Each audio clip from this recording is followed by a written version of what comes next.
How did your march go today?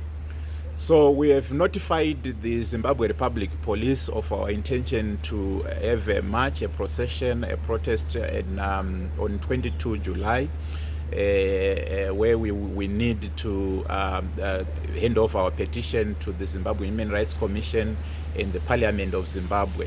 So today we were called in by the police and we had a dialogue around confirming that it is indeed the Crisis in Zimbabwe Coalition that has given that notification. We are now awaiting the police's response on Wednesday, and this is where we are now. We saw there was a huge police presence in the city center. Is it because of your program? The government is generally afraid.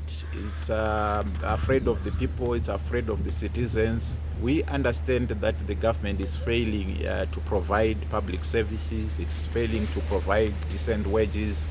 Cost of living is going up, and the government is failing to address the economic challenges. The government is also afraid of itself within its own party, and we don't know exactly where the fear is coming from, but we know it's a government that is failing, and a government that is failing that is becoming so afraid of its own citizens. So what will you do if you are not granted permission to march by the Zimbabwe Republic Police? We are not expecting that the police would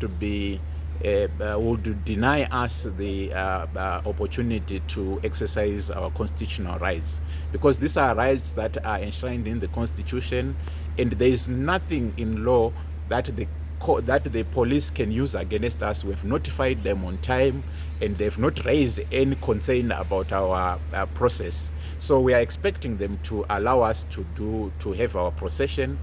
If they don't do so, we will then approach the courts, and we don't expect the judiciary to be an appendage of a particular interest group like the ruling party. We expect the judiciary to explain and lay out what the law says, and we think that the judiciary will do so. If it fails, if both the ZRP and the judiciary fails us, then we've got no option than to simply call citizens to get into the city and protest and exercise their constitutional rights. Well, and lastly, are you getting enough solidarity from all the civic society groups and opposition political parties who are also suffering at the bad policies by the government? So our call and our intention to protest is to protest against the deteriorating human rights situation in the country and the continued persecution of human rights